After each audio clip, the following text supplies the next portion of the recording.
Hello everybody and welcome to the Great Guitar Build of 2021 Part 2. This is of course the Conway build and we're starting off with some work on the neck. I'm using this plain down mahogany blank, it's actually another neck blank, using it as a guide for the route bit to drill out the truss rod channel. It was definitely one of those big jobs in this build that I really wasn't looking forward to, and I still have a couple more of them left, but this is definitely one of the bigger headaches out the way, and it went pretty smoothly. Usually the jobs you're really worried about are the ones you take the most care with, and so they go the best.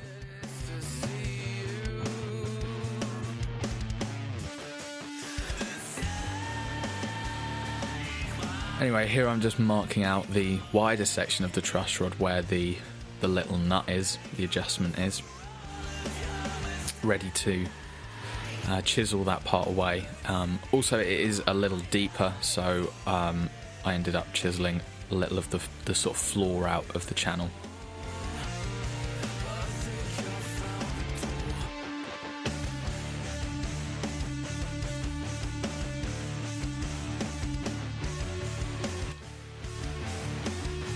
Now, for those who've been keeping up with this build, and I'm sure others, it has come a little late this month. It's been a bit of a weird time. I'm in the middle of a moving house and preparing for a new workshop and a new home, and so it's been on the second priority, really, the build recently.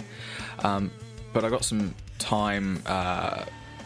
Stopped work until the build, so should be back on it, but yeah, no need to worry, the build is underway. But this footage is actually quite old. I haven't been building any of this for the last month or so. All this footage is from March, really. It's just haven't got round to putting it all together into a video, but we'll be getting back to it. So you can see I just cut the neck out and planed it down, and here I'm just finalising that shape to make sure it is completely square with the edge. It's not necessarily that important because I am obviously putting a neck profile on it, but especially around the neck pocket, you want it square, really. And also for putting these wings on, which I'm doing now, you definitely want that square. So just making sure everything's squared up with the sort of fretboard surface, as it were. And speaking of fretboard, here I am just cutting it down to rough thickness with the jigsaw, and then I went ahead and off camera planed that down to thickness.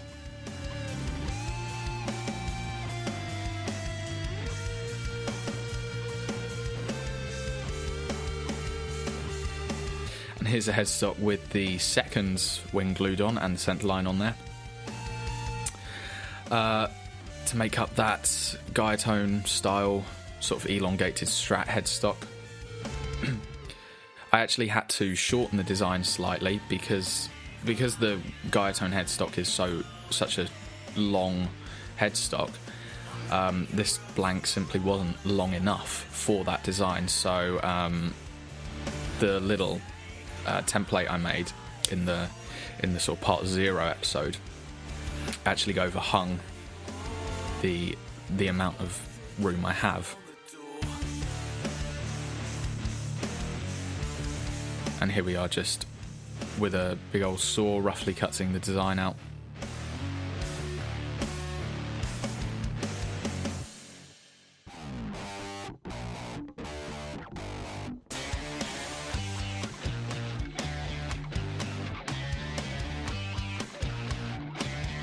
And then I wanted to thickness the back of the headstock.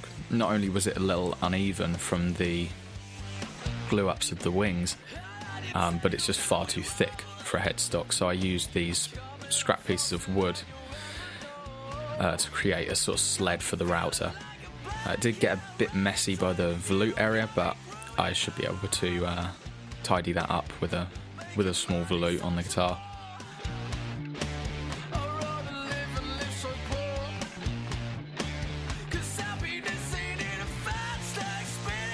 And here we are, just shaping the headstock from those rough cuts with the good old trusty Japanese rasp file.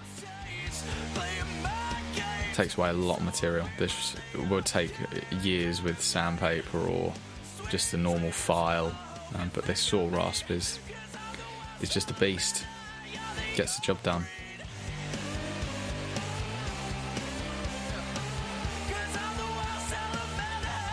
Then I decided I didn't have a final scale length. I know I wanted sort of more Fender-esque 25.5, 25 inch than I did, leaning towards the Gibson side.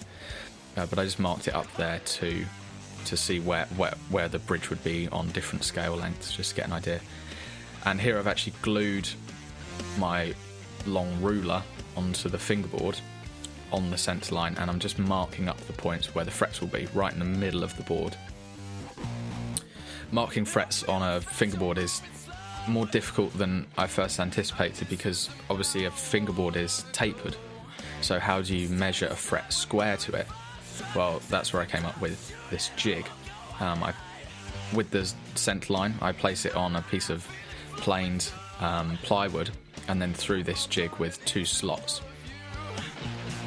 And because the plywood is not tapered, it's completely square and planed, that means it travels completely parallel through the jig, so that it negates the issue of the tapered fingerboard. But obviously you could just cut these slots and then cut the shape of the fingerboard, but this is how I decided to go about the project. So it was, one of those problems that came up. Is one of those things where on paper planning the project you just say, oh, I'll just cut the slots, but then when you actually go to cut them, you question, like, well, how am I actually going to cut this properly? How am I going to do it square? And that's where this jig came in handy.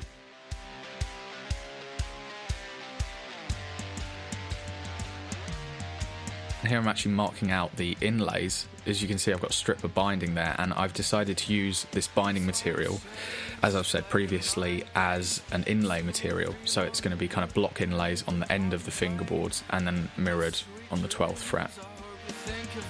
I did start this just with a chisel, but it was a bit slow, so I went with a router off camera and then cleaned it up with a chisel. But that's all for this month. I'm afraid we are out of footage. There's more to come. Thank you very much for watching, and as always, good luck to everybody building in the competition.